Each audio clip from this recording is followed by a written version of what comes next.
All right, welcome everyone. It's Kyle Henderson alongside Tony Tsoukalis and Jordan Harper. We're talking about Alabama basketball, and it was a tough one for the Crimson Tide tonight, falling to Arkansas 82-70. As I mentioned, I'm here with Tony Tsoukalis and Jordan Harper to break down the game. Tony, let's start with you.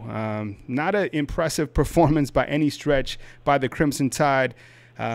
Just ended a few minutes ago, lost by 12. What do you make of this game, this performance against Arkansas? Pretty ugly. What do you have to say? You know, it was kind of typical of a lot of the struggles that Alabama's had on the road or in general this season. Just looking at the stat sheet, 15 turnovers resulted in 19 points for Arkansas. Alabama also struggled from the line, making only 10 of 20 free throws. So, I mean, it's the same problems that have kind of haunted Alabama in the past. And then you've got a guy like, an NBA lottery pick like Daniel Gafford, and he's throwing down 29 points and, 16 rebounds. You can't make those mistakes when you have a performance like that on the other end. And, I think Alabama just kind of let it get away from them in the second half. And with those turnovers, they had 10 turnovers in the second half when they really needed to make a push. And you just can't win SEC basketball games like that. Tony, tonight Alabama is led by Tevin Mack, who had 14. Kyle Lewis Jr. had 12. Were there any bright spots tonight from the 12-point loss?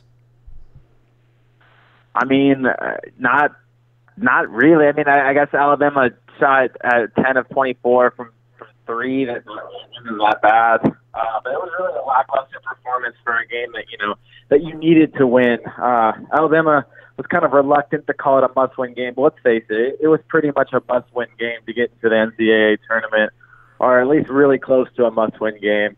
And Alabama just didn't really come out with the same fire that you'd expect a team in that position to come out with.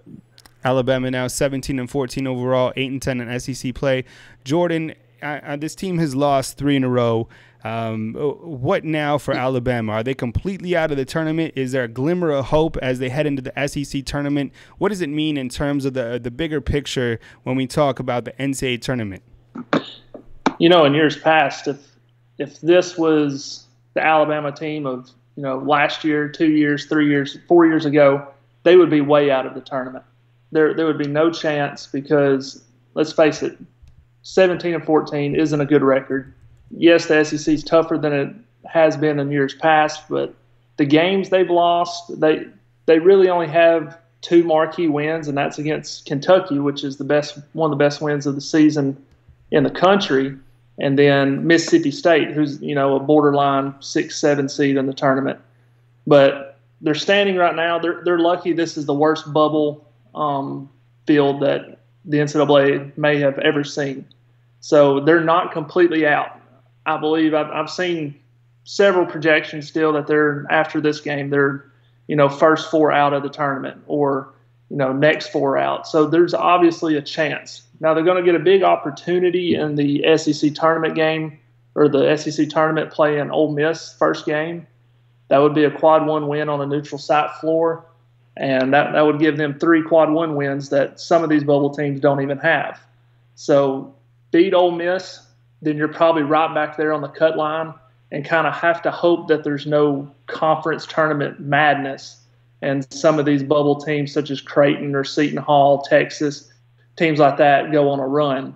So you beat Ole Miss, you're probably right back there on the first 2 out, first 2 in situation. But then you have the opportunity after, if you win, to face Kentucky.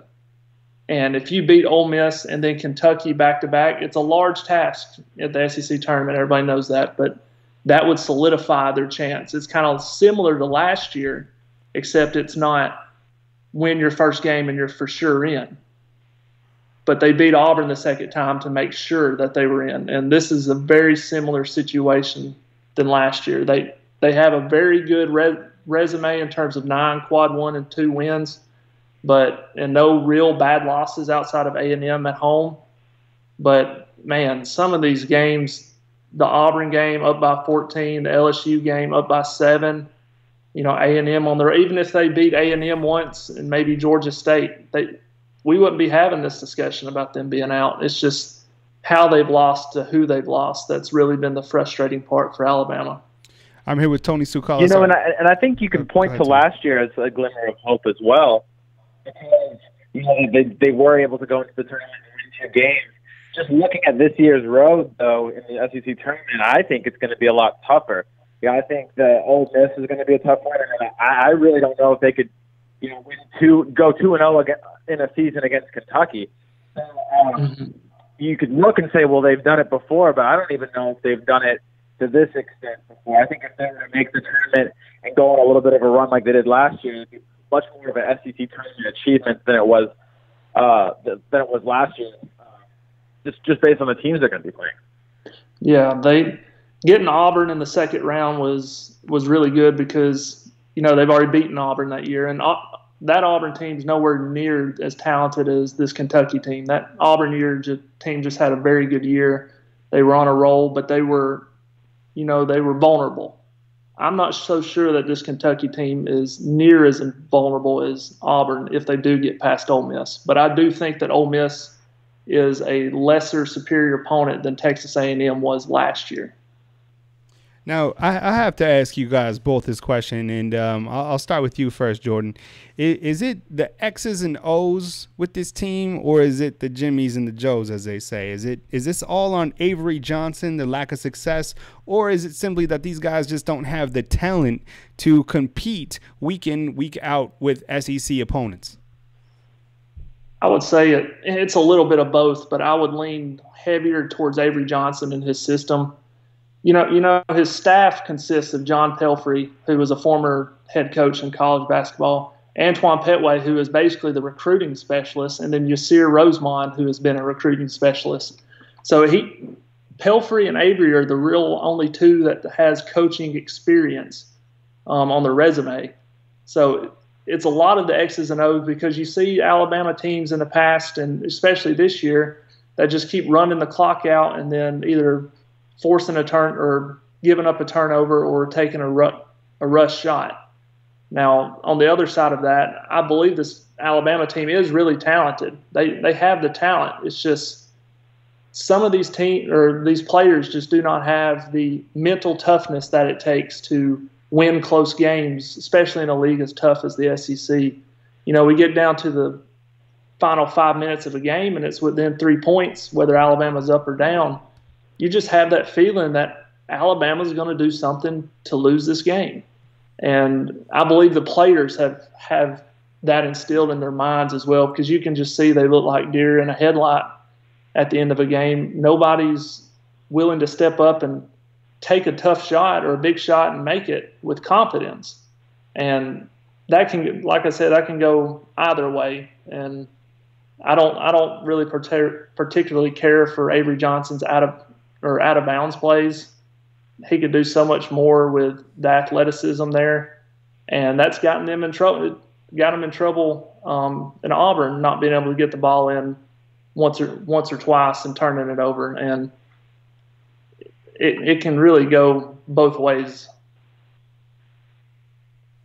What about you, Tony? What do you think? You've been covering this team now for quite some time. How much is this on Avery Johnson? How much is this on the talent on the team? Is it a combination of both? What's your assessment on the lack of success that Alabama has had, not only this year but in years past? Well, anytime you fail to develop consistency on a team, I think that it doesn't reflect well on the coach.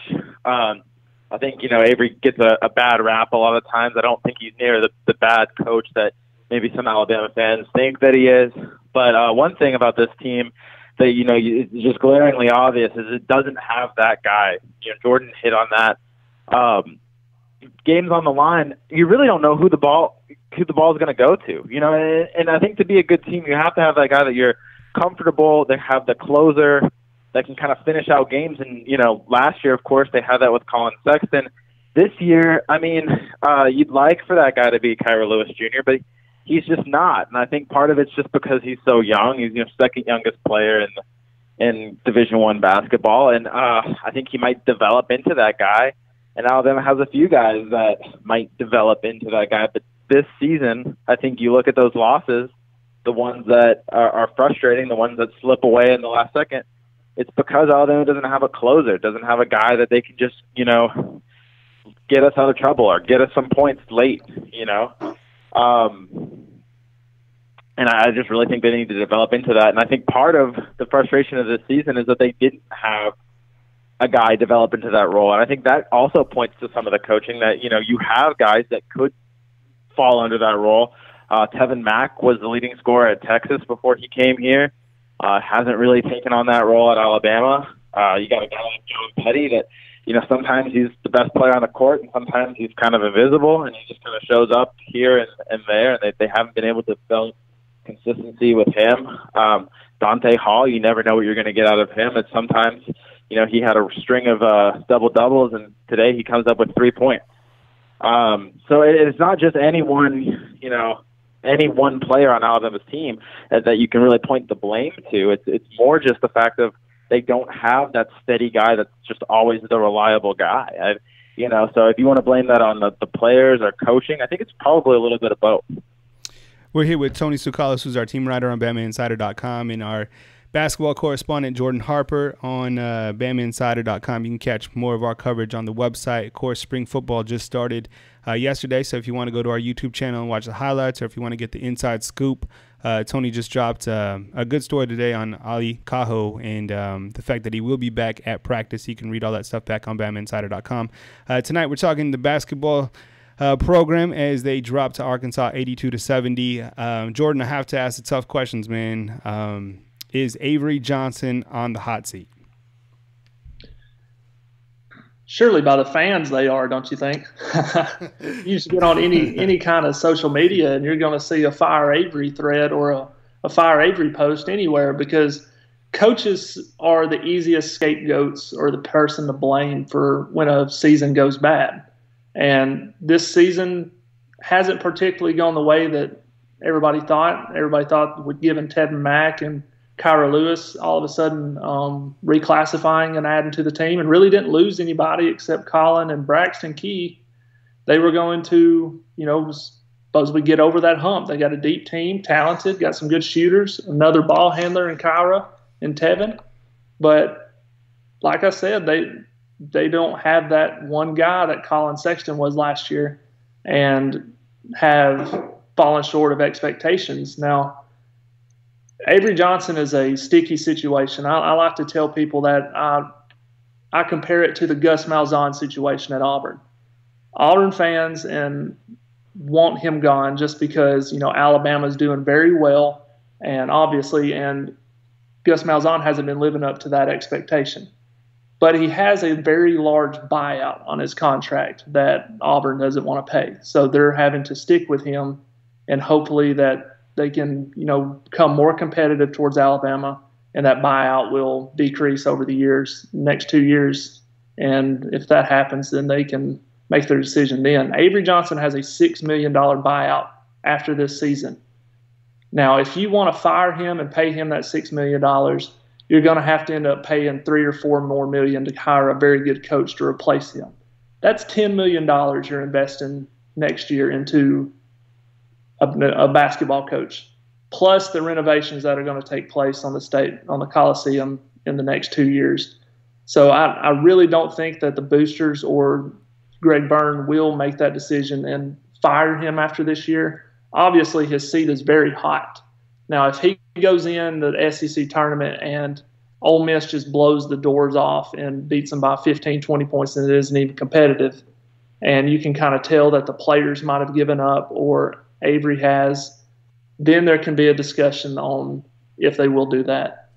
Now, I don't think they will. They have a very good – people forget they have a top 15 recruiting class coming in next year with Juwan Gary, Jaden Shackelford, and Jalen Forbes.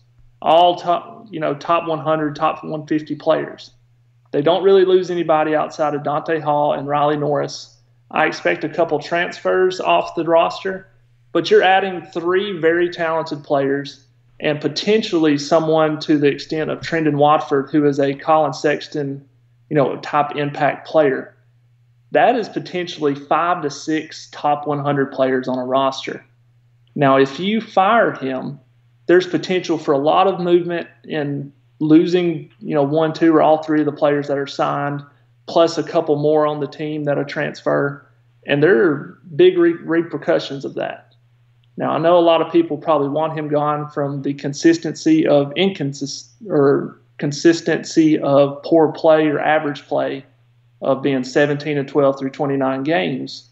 That's fine. But, Coach Krzyzewski would have gotten fired after 4 years in today's time, but based on his records. But, he ended up turning it into a very successful program.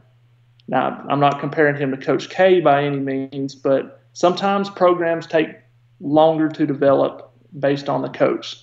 I think he needs to get, a couple better assistants that are, more experienced college coaches than recruiters. And then maybe that'll help Avery adjust, because you can tell he's still trying to play an NBA game in a college game, and it just hasn't worked. The high pick and roll offense is not very effective in the college game. It needs to be more wide open, spread out, and shoot the three, play inside out. What about you, Tony? What do you think? Do you think it's just it's overreaction by the fans? I mean, do you think it's something that Alabama might consider regarding Avery Johnson on the hot seat? What's your take right there? Well, I do tend to think that, it's the real easy thing is to say that, you need something new. We need change. That's the easy thing that you usually hear from fans. But you also got to think most of the time, like Jordan said, when you make a change, you kind of experience a little bit of a step back, because these are guys that were brought in by Avery, so they obviously came for a reason. You can't guarantee that they're going to stay if there's a new coach. So you might go back down to square one. This is a talented roster. You really don't want to shake it up too much, because if you have a chance to be a contender in the conference next year, if you can finally put it together. And like Jordan said too, Avery's a standout recruiter. So it really is, what is the expectation of Alabama basketball? If Avery can make the tournament somehow this season, I think 2 straight years, you definitely don't fire him, because he's made the tournament 2 straight years. Alabama hadn't been in the tournament for 5 years before that. So it's kind of a complicating situation. I don't expect him to leave because of that buyout, like Jordan said. And also, you got to consider, who can Alabama bring in? Because if you're going to bring in somebody better than Avery, then you're going to have to pay him a lot of money. And so with the buyout and the money, and like Jordan said with the renovations, I kind of agree that he's probably, not going to get fired. I think one thing to consider is maybe Avery, we talked about him not, liking the college game, or maybe not coaching towards the college game. Maybe he wants to get out of the college game. I think, another side to this could be that Avery may leave for another position. I know there's been positions talked about in the NBA. I think he's used to an NBA job, an NBA coaching career. Probably his family is more used to an NBA lifestyle. Even Johnson Jr., his son's going to be moving on. It might actually not come down to Alabama. It might end up being a decision where Avery himself decides to leave. That's definitely interesting. I didn't think about that. Good stuff, Tony and Jordan. We're on right now with Tony Tsoukalis and Jordan Harper. Jordan Harper is our basketball analyst. Tony Tsoukalis is our team writer on BamaInsider.com. Alabama now 17-14 overall, 8-10 in SEC. Losing to Arkansas tonight, 82-70. Spread on the game was actually 4. Alabama has now lost 3 in a row. Jordan, going forward, best case scenario for this team, and touch on the SEC tournament. Most likely, Alabama will be playing Thursday. Is that correct? Yes, they'll be playing Ole Miss. I'm not sure on the times or anything. It'll probably be around 2:00. Yeah, they'll play Ole Miss, who let's be honest, they blew out, destroyed, whatever you want to say. Ole Miss wasn't a contest for Alabama, although it was at Coleman, and Ole Miss just really could not shoot. Terrence Davis, I believe, only had like 6 points. He, had 4 fouls before the end of the first half, so Ole Miss played really poorly. But that's got to give some Alabama fans and the Alabama team some hope that they've already beaten the team that they're going to be they're going to face by a large margin. So if they can pull off the win against Ole Miss on Thursday, they'll have a big game coming up on Friday against Kentucky, which SEC tournament is their coming out party, as it always is. So it will be a very difficult game, and I believe every time Alabama seems to win a game in the SEC tournament, they always have to play Kentucky the next round, or after they win 2 rounds. So it's going to be a huge game on Thursday because you can't win it all unless you win the first game. And I believe they have a very good matchup. If Dante Hall can just wake up out of his sleep from whatever he's been doing, he just hasn't been the factor he needs to be from a senior, been there, done that, been through a lot of big games. He needs to step up this game because there's not a lot of experience in those big games, him and Riley Norris both. So if they can establish an inside game with him, and I mean it all goes through Dante Hall in my opinion, because that opens up the 3-point line if they can play inside out, and that's typically what Avery wants to do, and run the high pick and roll. If the roll's not there, kick it around, get it inside to Dante, and then make the defense scramble, which they haven't done very well of that as of late because Dante Hall hasn't been a factor. I mean, I believe can't remember what game it was. I believe it was maybe LSU. He only touched the ball, 10, 12 times per half. That cannot happen. He needs to touch the ball every single time down the court. So if they can beat Ole Miss, they'll be right on the cut line. I just saw it pop up on my TV that, there are a lot of bracketologists out there, but Joe Lunardi has Alabama as the second team out currently through, this 5 to 7 o'clock games tonight. So that shows you they're right there on the cut line, and everything's in front of Alabama, as it always is, seems like. And if they can pull off a win against Ole Miss and, somehow beat Kentucky, it won't be a discussion. But if they can beat Ole Miss, that'll give them a chance to sweat it out on Selection Sunday. All right, good stuff, fellas. Good stuff. Alabama now 17-14 overall, 8-10 in the SEC. We'll play Ole Miss on Thursday in the SEC tournament. My name is Kyle Henderson of BamaInsider.com, along with Tony Sukalis, our team writer, and Jordan Harper, our basketball analyst. All the coverage back at BamaInsider.com. Spring football is here. Head on over to BamaInsider.com and look for the free 30-day trial. Promo code is simply Roll Tide. From beautiful Tuscaloosa, Alabama, this is Kyle Henderson and the crew signing off. We will catch you guys next time. Hope to see you guys at the Talk of Champions message board. We'll catch you soon. Until next time, talk to you later. See ya.